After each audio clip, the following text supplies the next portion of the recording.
네, 코로나19 신규 확진자가 나흘째 1,900명을 넘어서면서 4차 대유행 기세가 좀처럼 꺾이지 않고 있습니다. 방역 당국은 오늘 시작된 4월 연휴와 내일 예정된 광복절 도심 집회가 확산의 고비가 될 것으로 보고 있습니다. 정치권에서는 재난지원금을 둘러싼 공방이 또 이어지고 있습니다. 김영주 전 민주당 의원, 신성범 전 새누리당 의원 두 분과 함께 전국 현안 진단해 보겠습니다. 자, 어서 오십시오. 네, 안녕하세요. 네, 지금 이 코로나19 4차 대유행 기세가 좀 심상치가 않습니다. 자, 이런 가운데 이제 광복절 연휴, 자, 이번 연휴가 이제 이 방역에 굉장히 중요한 고비가 될 걸로 이제 당국은 보고 있습니다만, 지금 서울에만 신고된 집회가 한 400건이 넘는다고 합니다. 이게 아마도 어떤 큰 집회를 좀 쪼개갖고 또 신고하다 보니까 뭐 이렇게 더 숫자가 늘어난 측면도 있을 것 같긴 합니다만, 어쨌든 헌법에 보장된 이제 국민의 이제 행복권과 이제 건강권이 있습니다만, 이 집회 참가자들은 또 이 집회의 자유를 이제 강하게 주장하고 있거든요.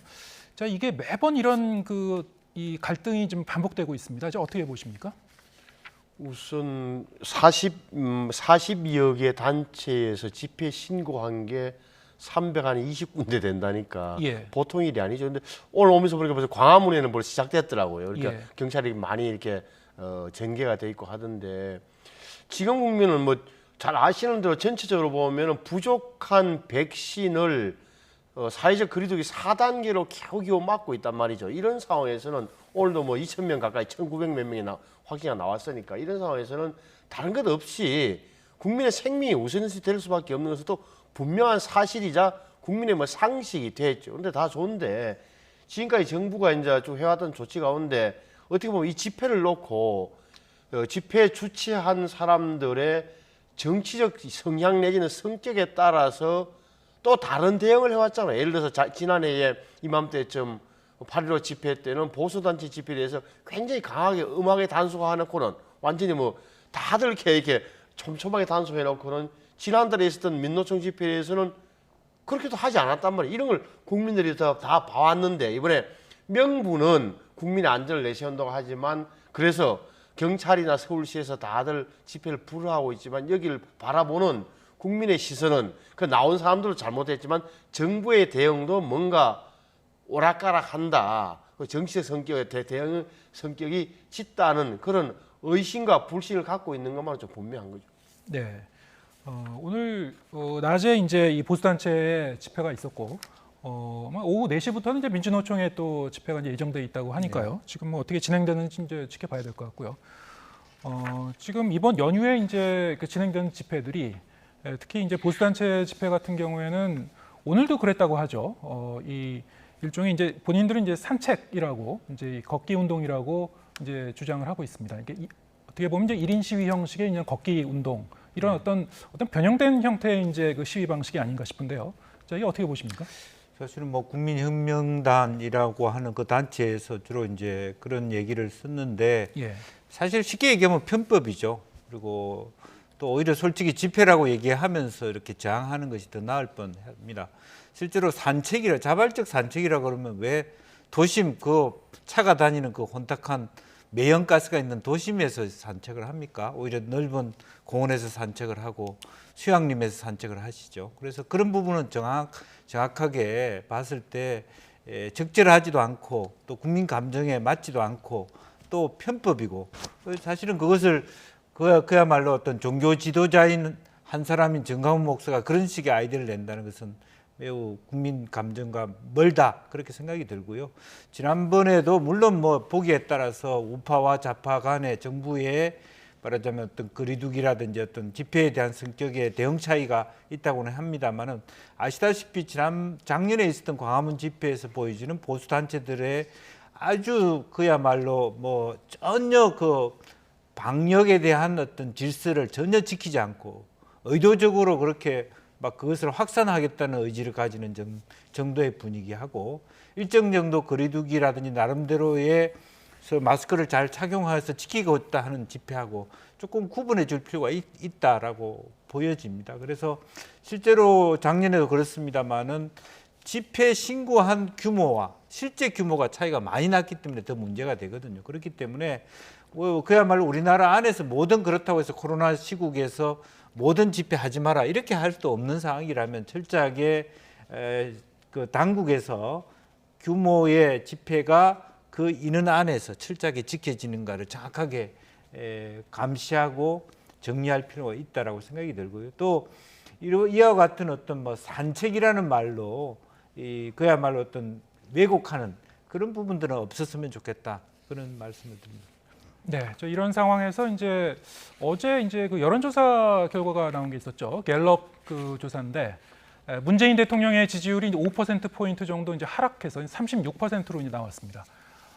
여기에 대해서 이제 그 코로나19 장기화에 따른 피로감이 반영된 게 아니냐, 뭐 이런 게 해석도 나오고 있는데요. 물론 이제 여론조사라는 게 이 표본조사이기 때문에 이제 오차 범위도 같이 이제 보긴 해야 되겠죠. 근데 갤럽 조사 같은 경우에는 플러스 마이너스 3.1% 포인트 정도 되긴 합니다만, 최근의 추세를 보면 지금 보시다시피 이제 긍정적인 지지율, 대통령에 대한 지지율이 41%에서 36%로 이제 하락한 것으로 지금 나왔습니다. 지금 어떻게 해석하고 계십니까?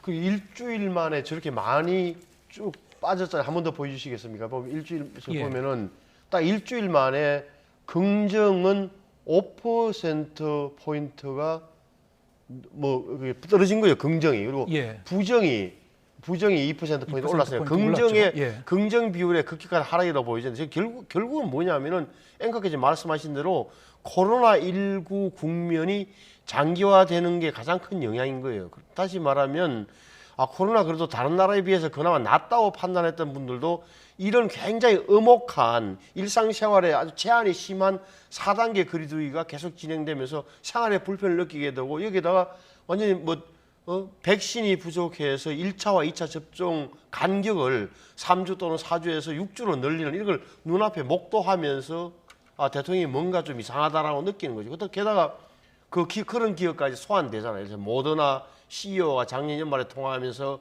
2천만 회분, 1,000만 명분을 확보했다고 하셨던 말씀, 근데 모더나가 안 들어온다는 언론 보도가 다 여러 종합이 된 거죠. 또 하나는 이게 저는 딴 거보다도 코로나19 대응할 때 아까 우리 김형주 전 의원님께서는 큰 차이가 없다고 하셨는데, 예를 들어서 민주노총의 위원장인 양경수 위원장 같은 경우는 그렇게 7월 달에 집회를 해서 경찰이 신청하고 검찰이 청구한 구속영장을 그러니까 그 법원에서 실질 심사하는데 거기도 아예 안 나타났잖아요. 안 나타나고 기자회견 딴 말씀하시고. 근데 이런 건 집행도 안 하고, 이런 걸 보면서 국민들이 볼 때는 굉장히 정치적인 성향에 따라서 정부의 대응이 왔다 갔다 한다는 그런 느낌까지 받는 이런 부분이 다 저 여론조사에서는 반영되어 있다고 봐요.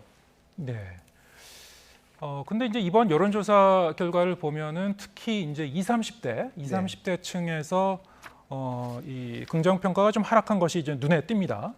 자, 이게 좀 일시적인 건지 아니면 뭐 어떻게 보십니까? 아무래도 이제 그 여러 가지 코로나 증국이 장기화되고 있다라고 하는 측면도 있습니다만, 어쨌든 부동산 정책과 경제 정책에 있어서 그 자기네들이 가지고 있는 어떤 집을 갖고자 하는 욕망과 욕구, 그런 것들이 지속적으로 멀어지고 있다는 상실감, 또 코로나가 장기화됨으로 인해서 경제적 침체, 그리고 일자리 문제에서 상당히 젊은이들이 가장 크게 고통받고 있지 않겠습니까? 이제 그런 측면에 있어서 여러 가지 어떤 본인이 갖고 있는 처지가 상당히 어려움에 처해 있다라고 하는 것들이고, 어느 정도 이게 코로나가 극복이 돼야지 사실 일자리 문제라든지 여러 가지 어떤 경제적인 어떤 측면에서 부분이 있는데, 그런 측면들이 장기적으로 이렇게 코로나 전국을 현 정부가 자신 있게 이렇게 컨트롤하지 못하고 있다, 이런 부분들이 아마 쌓여가고 있지 않느냐는 생각이 들고요. 또 부분적으로 보면 남북 관계 문제라든지 또 조국 전 장관의 어떤 그 재판 결과가 나타나는 조국 장관의 딸이 갖고 있는 여러 가지 어떤 그 교육 문제에 대한 또 상대적 박탈감, 이런 것들이 같이 이 대통령과 연상시켜서 나타나는 청년들의 어떤 부정적 감정에 일조하지 않았나, 그런 생각을 조심스럽게 하게 됩니다. 네, 알겠습니다. 자, 좀 주제를 바꿔서요. 지금부터 이제 여야의 대선 경선 상황 짚어보겠습니다. 먼저 이제 민주당 상황 짚어보죠. 민주당 같은 경우에는 이제 경선 주자들이 그동안 이제 한동안 이제 네거티브 공방을 하다가 이제 이 공방을 좀 자제하기로 한 셈인데요. 그런데 그런가 했는데 이제 이번에는 이제 이재명 경기도지사가 경기도민 전 도민에 대해서 이 재난지원금을 지급하겠다 이렇게 얘기하면서 이 부분이 이제 뜨거운 논쟁거리로 떠올랐습니다. 이재명 지사 같은 경우에는 이제 재난 기본소득이라는 표현까지 이제 써가면서 이 재난지원금 지급을 이제 발표했는데요. 어떻게 보십니까? 이제 이게 그 기본소득이라는 이슈를 어떤 그 선점하는 그런 그 전략 차원에서도 이제 볼 수 있을 것 같은데요.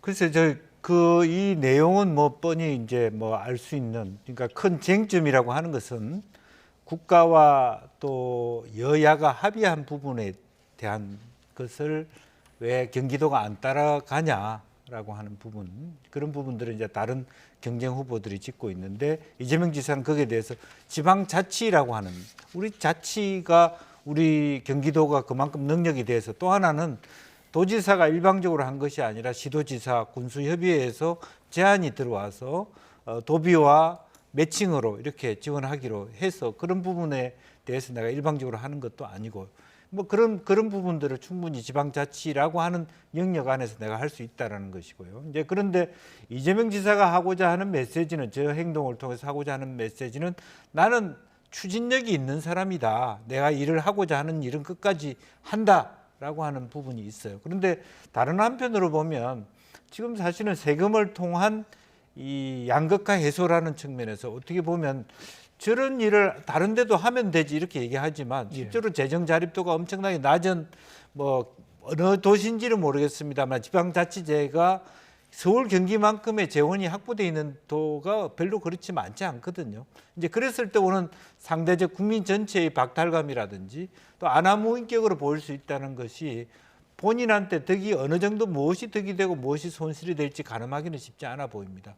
네. 어쨌든 그럼에도 불구하고 뭐 정세균 전 총리라든지 이낙연 전 총리, 즉 이 정부에서 일했던 민주당 내 경선 후보들은 상당히 많이 어떤 국가 전체의 말을 한 방향 정렬에 혼자 독불장군처럼 가는 것을 비판하고 있는 부분이고, 또 기본소득이라고 하는 개념하고 사실은 재난지원금이라고 하는 개념은 다를 수밖에 없습니다. 이제 그럼에도 불구하고 재난지원을 전체 국민을 대상으로 한다는 것이 말이 맞느냐라고 하는 어떤 문제제기에도 불구하고 본인이 그렇게 좀 강하게 얘기했을 때는 나름대로, 자기 나름대로 전략적 계산에 의해서 도움이 된다, 그렇게 판단했지 않았겠나, 그렇게 보여집니다. 네, 지금 뭐 말씀해 주셨습니다만, 자, 이 이슈를 둘러싼 여러 가지 이제 이 쟁점 중에 하나가, 1차적으로는 이제 이 정부와 국회가 머리를 맞대고 합의한 내용을 이제 뒤집는 그 내용 아니냐, 이런 이제 지적이 있는 것 같고요. 또 하나는 이제 다른 지역과의 더 형평성 문제, 이런 것도 이제 지적을 하고 있죠. 자, 어떻게 보십니까? 그러니까 다른 곳은 88%까지 주는데 경기도는 12%까지 더 줘서 100%를 준다. 다시 말하면 경기도에서는 소득 상위 12%, 이른바 잘 사는 12%도 받게 된 25만 원씩 1인당 받는 거예요. 그러면 이제 이게 왜 재원이 어떻게 된 거냐? 아시는 대로 경기도는 세수초가 1조 7천억 생겼다. 거기에서 이재명 지사는 딴 데도 생각이 있으면 다른 자치단체도 하면 될 것 아니냐. 또 다르게 하는 것이 지방자치의 고유 영역이다라고 말씀을 하는데, 일견 타당한 것처럼 보이지만 경상도, 전라도, 충청도는 왜 못합니까? 세금이 적어서요. 지방세가 적게 들어와요. 지방세가 적게 들어온 것은 경기도는 다시 말을 바꾸면 이재명 지사가 행정을 잘해서 무엇을 아껴서 1조 7천억을 더 거쳤습니까? 아닙니다. 서울하고 가까운 수도권이기 때문에 세금이, 큰 기업들이 많이 있어가지고 세금이 더 들어온 건 아닙니까? 그걸 가지고 자기는 하면서 90% 도비로 내려보내니까 10%를 받는 시도에서는 그렇게 뭐 생색도 낼 겸 다 이렇게 하는 건데, 저는 그러니까 이게 좀 안 맞다 이 말이에요. 또 하나는 이게 경선 국민에서 우리 김영주 의원이 직접 지적했지만, 나는 한다. 나 이재명은 말하는 것은 해낸다. 추진력 있고 결단력이 있다는 것, 이 정치적 행보 외에 도대체 무엇이냐 하는 생각을 할 수밖에 없는 거고, 또 하나는 이 형식적으로야 도의회에서 먼저 이야기를 했다고 하지만, 어제 도의회 의장이 그저께인가요? 기자회견 한번 했잖아요. 도의회 의장은 원내대표, 그러니까 도의 민주당의 원내대표가 그런 이야기를 한 것은 사실이죠. 이게 도의회가 최종적으로 결정을 해야 되잖아요. 예. 돈 내는 거는 예. 예산. 근데 예산 심의도 하지 않았고 정식으로 안건을 올려놓은 적이 없다. 다시 말하면은 경기도의회에서 다수를 차지하는 민주당 도의원들 사이에서 합의가 안 된 사안이란 말이에요. 물론 그 도의회 의장이 당내 경선에서 다른 후보를 밀기 때문인지는 모르겠으나, 그러니까 이것은 순서도 조금 어긋나 있고, 그다음에 명분 내세우는 명분도 제가 볼 때는 별로 없다. 이거는 이재명 지사 개인의 정말 정치적인 인기를 위한 그런 걸로 저는 보이죠. 네. 지금 이제 이 당내 이제 경쟁 주자들은 상당히 좀 강하게 반발하고 있죠. 매표 행위라든가 뭐 반역이라는 표현까지 나왔습니다. 자, 여기에 대한 이제 이재명 지사의 반론까지 차례대로 들어보겠습니다. 전 국민이 국회의 결정을 받아들이고 있었을 텐데 거기에 형평성이 손상됐다 하는 점은 또 고려사항이라고 생각합니다. 대통령을 포함해서 여야 지도자들 모두가 합의를 한 것인데 그걸 불복을 하고 경기도만 달리하겠다고 하면 그것은 옳지 않은 것이다. 다른 지역과 다르다는 게 비난의 이유가 아니라 다른 지역과 다른 것이 바로 지방자치를 하는 이유다라는 점을 다시 한번 말씀드립니다. 네, 지금 뭐 그 후보자 간의 설전이 이제 상당히 좀 치열하게 좀 벌어지고 있습니다. 지금까지 이제 얘기한 거를 다시 한번 종합을 해보면은 기존에 이제 이 당정 간에 합의된 것을 이제 뒤집는 거 아니냐 이런 그 관점, 그리고 이제 형평성 문제, 또 하나 이제 그 대두되고 있는 것이 이른바 이제 지사 찬스를 쓰는 거 아니냐.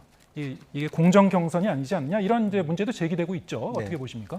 뭐 지사 찬스를 쓰는 것은 그러나 합법적 테두리 안에 있기 때문에 네. 그것은 뭐 원희룡 지사처럼 먼저 그만두고 나와서 좀 더 본인은 페어플레이 한다는 인상을 줄 수도 있지만 또 일부 지적은 있습니다. 지사가 대선 후보로 나옴으로 인해서 여러 가지 이번에 대선 후보가 된 지사들이 있죠.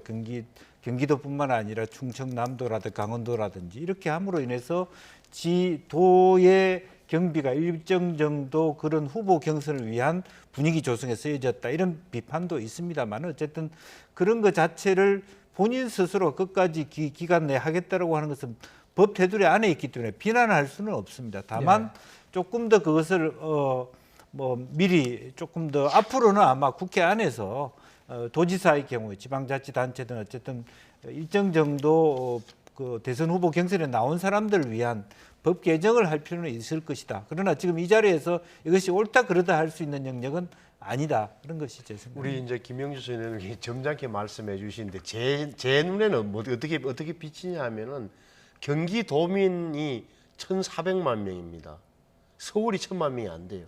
가장 큰 그 자치단체 그러면 전체 국민의 3분의 1이에요. 1,400만 명이 하면 3분의 1 좀 넘는데 3분의 1이 아니라 4분의 1 이상인데 어쨌든 그 숫자에 대해서 저렇게 이재명 지사의 결단력에 의한 혜택을 받는다는 인식을 심어준다는 게 정치로 엄청난 의미가 있는 거예요. 대통령 선거를 앞두고. 또 하나는 지사 찬스라는 말이 나오는 이유가 일부 경선 후보들이 도청 캠프라는 이야기를 하잖아요. 뭐냐면 거기에 SNS 담당이라든지 이런 분들이 전부 다 기본소득 홍보를 경기도에서 하는 걸 홍보하게 되면 알기면 영향을 미치고 텔레비전 뉴스에 나왔습니다만 국회 앞에 있는 그 행사 안내판에 전부 다가 경기도에서 하는 그런 행사 안내판에 붙어 있다면 이거는 다른 경선 후보들 입장에서는 합법이라니까 법 테두리 아니까 말은 못하지만 쏘가리는 할 수밖에 없는 그런 거예요 지금. 네, 알겠습니다.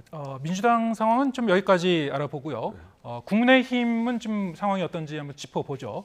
국민의힘 같은 경우는 지금 수요일로 예고된 첫 토론회 개최를 놓고 힘겨루기가 이제 계속되고 있죠. 토론회에 대한 찬반 입장 차례로 들어보겠습니다. 8월 18일에 하나, 9월 10일에 하나 도대체 그게 무슨 차이가 있다고 경준위에서 이렇게 무리해서 땡겨서 하려고 하는 거지. 최소 14명에서 16명 정도 참여로 예상이 되는데 14명이 했을 때 뭐 1인당 한 5분에서 10분 정도 그냥 공약 발표하고 끝나는 시간들이거든요, 보면. 그렇게 해도 시간이 한 2시간 넘는 시간, 한 3시간 가까운 시간이 소요될 텐데 도대체 그게 무슨 의미가 있나 싶어요, 보면. 토론이 그렇게 들어오면 사실 대선에 나오는 것 자체가 조금 무리한 게 아닌가 싶습니다. 결국은 지금 당내에서 시험 경기라도 좀 많이 뛰어보고 진짜 본선에서 뛰어야 되는데 네. 시험 경기도 못 뛰겠다라고 하는 건 국민들이 좀 받아들이기 어려울 것 같습니다. 본인은 뭐 적극적으로 뭐 참여하겠다는 그런 의사를 보이면서 또 한편으로는 뭐 최고위를 동원해서 이거를 무산시키려고 하고 있는 것 같은데 사실 국민들이 다 지켜보고 있거든요. 예. 네, 이렇게 이제 토론회를 둘러싸고 이제 당내 갈등이 확산되니까 지도부가 이제 중재안을 내놨었죠. 토론회를 이제 정책 발표회로 이제 바꾸는 방안. 하지만 이제 경준이는 여기에 대해서 이제 반발하고 지금 상황을 보면 18일 토론회가 과연 이제 예정대로 진행될 수 있을까? 뭐 이런 그 의구심도 드는데요. 어떻게 보십니까? 지금 어쨌든 다시 원점으로 돌아간 그런 모양새입니다.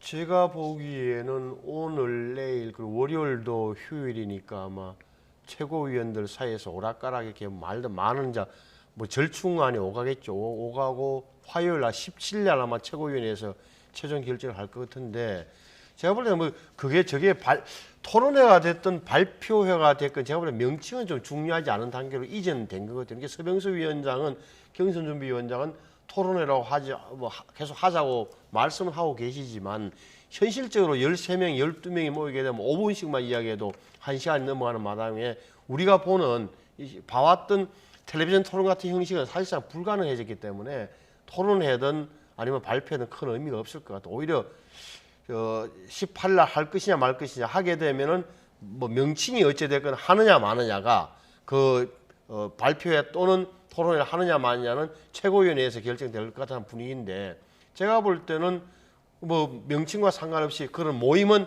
형식적으로는 열릴 것 같다. 그런데 그 모임에 가장 중요한 예비 후보인 윤석열 후보가 나올지는 잘 모르겠어요. 제가 볼 때는 안 나올 가능성도 있어 보이는데 어쨌든 국민들 입장에서는 이게 뭐 경선준비위원회의 권한이냐 아니면 최고위원회 결정 권한이냐 이런 점에 대해서는 일반 국민들은 크게 관심이 없을 테고 오히려 뭐랄까 토론이 진행되는 그 내용에 관심을 가질 텐데 적어도 윤석열 후보 측에서는 만일에 안 오게 되면 저분이 어찌됐건 일부 경선 캠프에서 후보 캠프에서 주장하는 대로 토론회를 좀 꺼리는 것 아니냐 이런 부정적인 이미지는 좀 가져갈 수 있을 거예요. 예. 그래서 좀 부담스러울 겁니다. 예, 지금 말씀하셨다시피 이제 그 당내 지지율 1위인 이제 윤석열 전 총장 같은 경우는 여기에 대해서 좀 상당히 좀 유보적인 입장인데요. 물론 이제 그 선두주자 입장에서는 토론회에 참석하면은 본인에게 이 질문이 좀 집중되지 않을까 이런 부담감도 있을 수는 있을 것 같습니다. 그리고 이제 뭐 준비가 덜 됐다는 뭐 입장일 수도 있을 것 같고 물론 이제 속내는 정확히 알 수 없습니다만 좀 어떻게 보십니까? 저는 어떻게 보면은 그 이준석 대표가 지금 할 수 있는 일은 경준이라고 하는 당계도 없는 조직을 가지고 끝까지 이렇게 뭐 무리하게 예비 후보 당내 후보 등록도 안 된 상태에서 무리하게 가져가는 것보다는 실질적으로 그렇다면 윤석열 후보 측에서 문제 제기를 하지 않도록 빨리 선관위 체제로 바꾸고 예비 후보 등록이라도 하고 예비 후보 등록도 안 되는 후보들을 14명씩 가지고 이렇게 실제적으로 뭐 토론이 두려우냐 할 만한 시간대도 안 되는 토론회를 하면서 그렇게 공격하는 것, 뭐 그것도 저는 말이 안 되는 이야기라고 생각합니다. 사실은 어떻게 보면 18일 날이 김대중 대통령 서거일이기 때문에 윤석열 전 총장은 오히려 거기 가고 싶은 마음이 있는 거예요. 예를 들면 이제 그런 부분들을 너무 지나치게 당내에서 이렇게 뭐 쓸데없이 어떤 말하자면 소모전을 하고 있지 않느냐 그렇게 생각이 듭니다. 예. 지금 말씀하셨다시피 이게 이제 당내에 어떤 그 소모전 내지는 불협화음, 뭐 자중질환, 뭐 이렇게 이제 비춰질 소지가 많은데 최근에 이제 벌어진 그 상황을 보면은 이준석 대표와 윤 전 총장 사이의 어떤 그 대립각이 좀 계속 그 반복이 되는 이 대선을 앞두고 정당과 정당의 대표와 그 당내 지지율 1위 주자가 서로 계속 그냥 대립하는 이런 모습도 어떻게 보면 상당히 좀 생경해 보입니다. 생경하기도 하고 절대 좋은 것은 아니죠. 특히나 내년 3월 9일 대통령 선거에서 어떻게든 정권이 교체됐으면 하고 바라는 야당 지지자들 입장에서는 30대 당대표와 지지율 1위 후보가 왜 화합하지 않고 서로 이게 맞추면은 손을 잡고 맞추면 서로가 도움이 될 텐데 왜 저렇지 하는 의심을 불안감을 이제 지울 수가 없는 거죠. 제가 관찰해 보기에는 이런 대목이 있는 건데 이준석 대표는 지금까지 대통령 선거에 있었던 다른 당 대표와는 달리 자기의 주도적 역할이 있다고 믿고 그것을 하는 것이 당에 더 도움이 된다고 생각하고 있는 거고, 반면 윤석열 후보 측에서 볼 때는 당 대표는 관리자만 하고 빨리 경선에서 내가 가장 앞서 있는 내가 본선에 나갈 수 준비할 수 있도록 이 경선을 좀 깔끔하게, 다시 말하면 지금의 압도적 우세를 유지시키는 게 중요하다고 판단하는 그 판단 차이가 있는 거고, 하나는 또한 두 사람 사이에 불신도 좀 있는 것 같아요. 예를 들어서 이준석 대표는 윤석열 후보가 물론 검찰총장 출신이긴 합니다만 그렇게 대통령감이 아니라는 생각도 했던 것 같고, 적어도 예. 동영상에 보면은. 근데 윤석열 후보 측에서는 그걸 알고 있기 때문에 이 대표가, 이 젊은 이 대표가 나 말고 또 다른 사람을 도와주려고 하는 것 아니냐. 예를 들어서 오세훈 시장이나 이런 분들, 뭐 유승민 전 의원이나 이런 의심을 하는 그런 게 있는 것 같다. 다만 제가 느낌상으로는 그래도 윤석열 후보나 이준석 대표는 개인적으로 보면 둘은 그래도 서로가 필요한다는 점. 다시 말해 이준석 대표의 입장에서는 대통령 선거에서 무조건 이기는 게 자신의 정치 앞날을 위해서도 좋고, 윤석열 후보 입장에서는 20, 30대 지지를 갖고 있는, 또 상징하고 있는 이준석 대표와 손을 잡아야 한다는 생각은 마지막에 할 거예요. 네. 지금 이제 이 겉에 이제 모양새로 보면은 양측 간에 이제 주도권 다툼을 한 듯한 그렇게도 이제 비춰집니다만은, 말씀하셨다시피 결국에 이제 상대에 대한 어떤 그 신뢰를 어느 정도 인정이죠, 회복하고 인정. 풀어가느냐, 이런 문제일 것 같습니다. 네, 오늘 여기까지 듣겠습니다. 김영주 전 민주당 의원, 신성범 전 새누리당 의원 두 분과 전국 현안 진단해봤습니다. 고맙습니다.